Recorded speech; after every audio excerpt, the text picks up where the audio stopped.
So let me continue. We have so much evidence that we communicate with a higher power all the time. All right, so let's go over some of the evidence. Okay, the first piece of evidence is near-death experiences, NDEs. Near-death experiences are when you almost die, okay, or you're dead for like 10 seconds or 10 minutes, who knows. But there are thousands, tens of thousands of these testimonies on YouTube, and they all say the same thing. When they die, they see a tunnel, and at the tunnel, there's a light that draws them. Okay, they go, and then suddenly they are high up, and they feel tremendous love, peace, forgiveness, compassion. It's all good. And then they submit to a life review. They have a chance to reflect on their entire life. They can see all the pain they caused. They can see all the good they've done in the world. And then they're asked by a higher force, and it's like God or an angel, but like there are different interpretations, okay? Do you want to go back? And they always say, yes, I need to go back. Why? Because I need to tell people about my experience. And they come back extremely changed people. And again, these are people who don't know each other. And maybe before they were atheists or just scientists. But once they have these experiences, it changes them forever, okay? So near-death experiences, we have problems explaining why this is the case. Second is the idea of psychedelics. Okay. Okay, psychedelics. So throughout human history, every culture has used psychedelics because psychedelics were a way for shamans or priests to access the divine. And what's really interesting is when you use a certain type of psychedelic, you end up seeing the same images regardless of who you are. Okay? And that's why civilizations throughout human history, what's amazing is if you go back to the ancient past and you look at different civilizations in different parts of the world, they have very similar statues and paintings, okay? So what's a very common motif is the idea of the cosmic serpent. For whatever reason, every early civilization has worshipped a serpent, or the serpent is a very important part of their culture. And it's possible that when there are psychedelics and they're meditating, they see a serpent talking to them. And they see that as the serpent of life, okay? And also, what's really interesting is the serpent, it looks like the DNA, right? Okay, so that's really, really interesting. Okay? Meditation.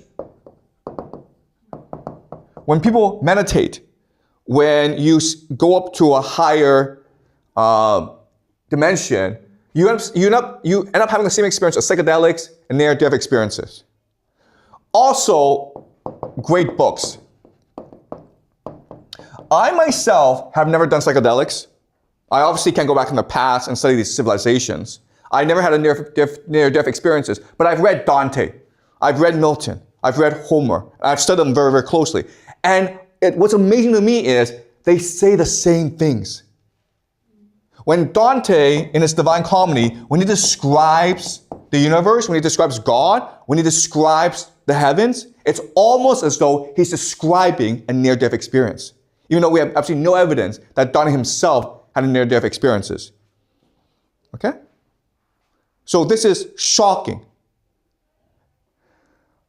Okay, so there's a lot of evidence that there's a higher force beyond us. So the spirit world does exist. Again, I can't prove it exists, but there's a lot of evidence to suggest it does exist. Okay? So now the question then is, if our current model of reality doesn't really work, what is another possibility? Okay? And in this class, I'm not trying to tell you what is true, but I'm just trying to present to you new possibilities. So what I'm going to do now is I will present to you a new possibility of how reality is structured. Okay? All right. So to begin, let's talk about Kant.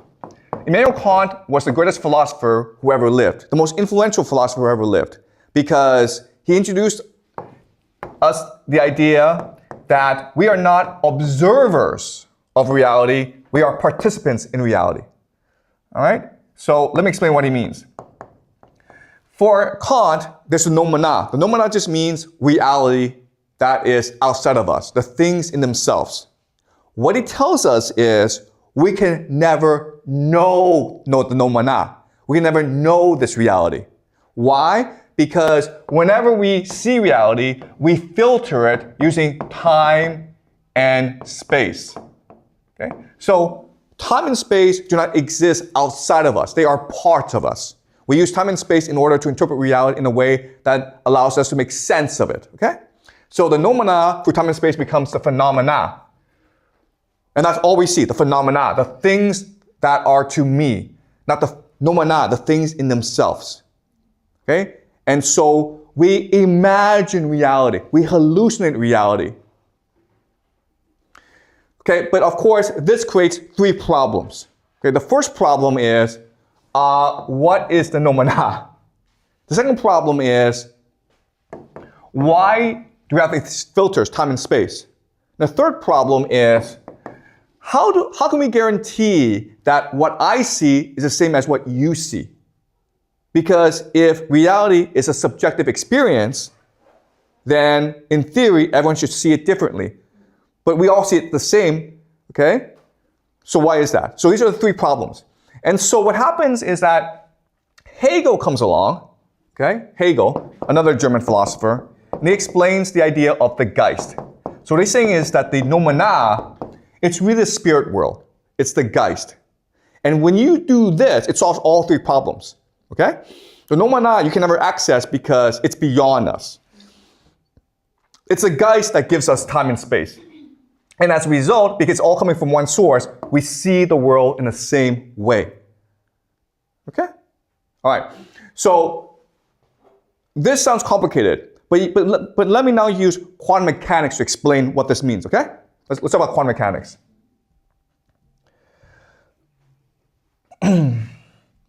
Okay, so in science class, you're taught the Neal-Bohr model of the atom. Okay? It's a simple model. You have the nucleus, and then around the nucleus, you have these electrons that orbit the nucleus. Okay? You're taught this in physics class. If you are in a more advanced physics, you will taught that it's actually an electron cloud. Why? Because we never know for sure where electrons are. So we can only know the probability of where they are in orbit, okay? So it's called an electron cloud. And this is what you're taught in school. When you go to university, you will be taught this is completely and utterly wrong. Why? Because this assumes that these atoms are matter, they're solid. But in reality, if you go deep enough, you will find that they are actually just vibrations, what we call quantum fields.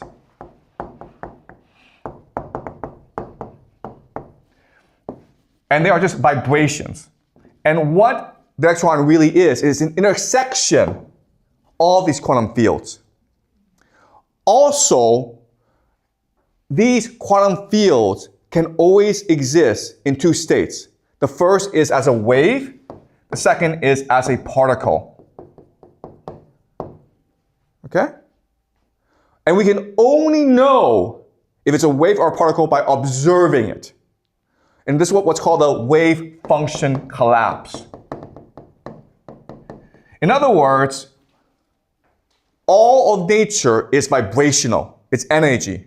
And it's only when we observe it, when we interact with it, that becomes something solid that we can see and measure and touch. Okay? It's called a wave function collapse. Okay? So, this is complicated. So, a physicist named Ernst Schrödinger, he creates a thought experiment called Schrödinger's cat. Okay? You may have heard of it, Schrödinger's cat.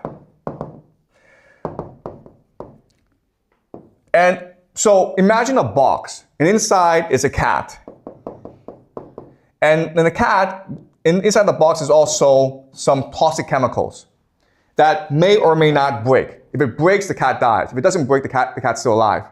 And what Schrodinger teaches us is that when the box is unopened, we can never know the state of the cat. It's only when we open it can we know it's dead or alive. But before then, it's both dead and alive. Okay? That's simple to understand. But then another physicist introduced a new concept called the friend experiment, or Wigner's friend. And this is more complicated because he says, okay, if you are the experimenter and you open a box, you now know the state of the cat. But what if you're a friend? Okay? You don't see the box. You're outside the laboratory. When the experimenter opens the box, does the wave function collapse? And the answer is, it does not. Okay? It does not. And what this is telling us is there is no objective reality that exists outside of you. When the experimenter opens the box, the wave function collapses for him, but does not collapse for the observer and for anyone else. We have to open the box ourselves in order to see if the cat is alive or dead. Okay? But what if this person tells us? The answer is, it still doesn't collapse. We have to participate in the reality ourselves. And what this is saying, okay, this is hard to understand, is that everyone lives in his or her own reality. Everyone has a unique universe onto himself or herself. And that's what quantum mechanics teaches us. Okay? All right. So now let's try to, based on all this, okay, Kant and quantum mechanics, create a theory of reality. Okay? So what's important to understand is that everything are just vibrations. Okay? That's all it is. It's vibrations. Yeah? But I thought like quantum mechanics can only be applied on quantum, whereas we are a macro creature that is not like... Yeah, that is correct. But quantum mechanics is the basis of reality, right? Okay? So everything are just vibrations. Now, what happens is that what we need to understand is that if it's vibrations, if it's energy, it's also information. Okay, does that make sense? All right? So what our brains do is, our brains are not independent. Our brains connect to the universe, okay? So as the universe is vibrating, we're receiving information. And then through our experiences, okay, this vibration allows us to turn it into memories. You understand? We're taking this vibrational information, we're taking our experiences, we're combining to memories. Now, this is really important. The memories now go back to the vibrational force. So our memories are connecting to the universe, and they're being stored in the universe. They're being imprinted in the universe. It's an imprint. And of course, is no different from the internet, right? On the computer, whatever you write is being stored on the internet. So whatever you do is going to change the internet. And you receive information from the internet, okay? So you're participating in the internet, and you're part of the internet. Okay, and the same thing is happening here. Okay? So everything's vibrational. If it's vibrational, it's information. We take the information and we combine with the experience to turn into memories. The memories then go back to the universe. And so it's as though we can implant ourselves into the universe. Okay? Now, this is hard to understand. So what we've done is every single culture has turned this knowledge into a story that is easy for people to understand. Okay? So I'm going to tell you this story. And this story, this framework, I'm actually using Dante, okay? All right, Dante. What does Dante tell us about the universe? Okay, just a monad. The one, God, who knows, okay? but it's a source of everything. And so what he does is he vibrates, he emanates, he thinks, he breathes. And this creates vibrational force, right? And this vibrational force creates new forces called dyads. Dyads are pairs. And when the pairs come together and vibrate, they create new things, okay? So this is how creation happens, through vibration, through the combination of different forces, okay? Now, what's important to understand is that as the dimensions go lower, the frequency decreases. So at high, it's really fast, right? It's like, ah! Okay? When it goes low, it becomes low frequency, oh, okay? And eventually, you get a point where matter can be created, okay? So this is spirit, this is matter, and this is the world that we live in. Okay? So now the question then is, why is the universe set up in this way? And it has to do with the fact that the universe, the monad, strives for newness, for imagination, for freshness. The problem, though, is that in the spirit world, everything is perfect. Everything is eternal. Everything is immutable. And so by definition, you can feel no pain. You cannot suffer. You cannot make any mistakes. Therefore, you cannot have any new experiences. Therefore, you cannot have any imagination. So we humans exist in order to solve this problem. We humans are corporal, which all it just means is we have bodies, okay? If you have bodies, you get old, you bleed, you get hurt, you fall down, okay? You feel anger, you feel hate. But this allows us to have an imagination. And the imagination allows the universe to grow, to expand, to vibrate. Okay? That's our function.